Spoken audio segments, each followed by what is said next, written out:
প্রীতি ম্যাচকে সামনে রেখে নতুন পরিকল্পনার ছক আঁকছেন আনচেলত্তি। আবারও দল থেকে বাদ পড়লেন নেইমার, কিন্তু নেইমার না থাকায় দলে আসতে পারে থিয়াগো সিলভা এবং কুতিনহো।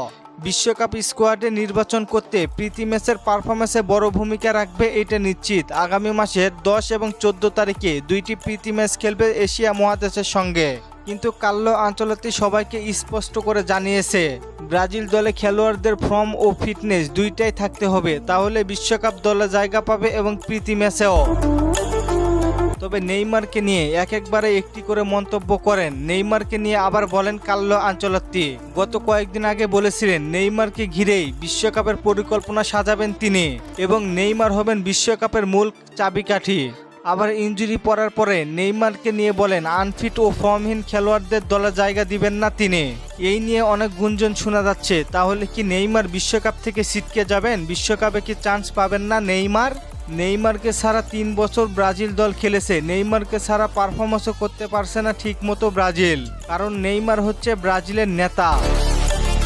কার্লো আনচেলত্তি শুরুতে ভালো করলেও বলিভিয়ার বিপক্ষে ম্যাচ হারার পরে তিনি বলেন এটা ছিল তার পরীক্ষিত একাদশ। ইতিমধ্যেই আমরা সবাই জানি নেইমার পূর্ণ ফিট নয়, আবার ফিট হলেও নিয়মিত মাঠে পারফর্ম করতে পারতেছেন না তিনি। এবং গত কয়েকদিন আগে দেখলাম নেইমারকে নাকি সান্তোসে আর রাখবে না। নেইমার এখনো 90 মিনিট খেলা তার জন্য টাফ হয়ে যাচ্ছে এবং চ্যালেঞ্জের মুখে আছেন তিনি। তারপরেও নেইমার চেষ্টা করছেন নিজেকে মেলে দেওয়ার। নেইমার বারবার এমন ইনজুরিতে পড়লে সত্যি বিশ্বকাপ থেকে ছিটকে যাবেন, এটা 100% নিশ্চিত। আমি আগেও বলছি, এখনও বলছি, কোচটিতে বা অন্য কোনো দেশি কোচ হলে সেটা মানা যেত, নেইমার দলে থাকবেন। কিন্তু বিদেশি কোচ কার্লো আনচেলত্তি সবসময় ফিটনেসের দিকে নজর দিয়েছেন।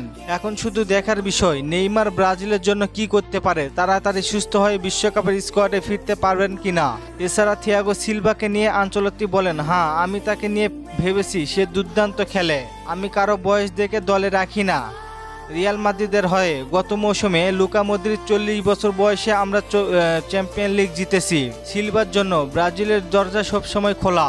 যারা ফিটনেস ভালো করবে এবং ভালো খেলতে পারবে তারাই জাতীয় দলে আসবে। এবং কুতিনহো, অস্কার এবং আরও ভালো ভালো প্লেয়ারদের উপর নজর রেখেছে কার্লো আনচেলত্তি। বিশ্বকাপের আগে প্রত্যেক ম্যাচগুলিতে পারফরমেন্স বিবেচনা করবে সবারই, তারপরে বিশ্বকাপের স্কোয়াড তৈরি করবেন তিনি। আগামী মাসের 1 তারিখে দল ঘোষণা করবেন কার্লো আনচেলত্তি।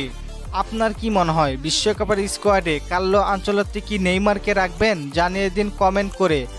আর ফুটবলকে নিয়ে নতুন কোনো প্রশ্ন থাকলে করতে পারেন, নাম দিয়ে কমেন্ট করবেন। ধন্যবাদ।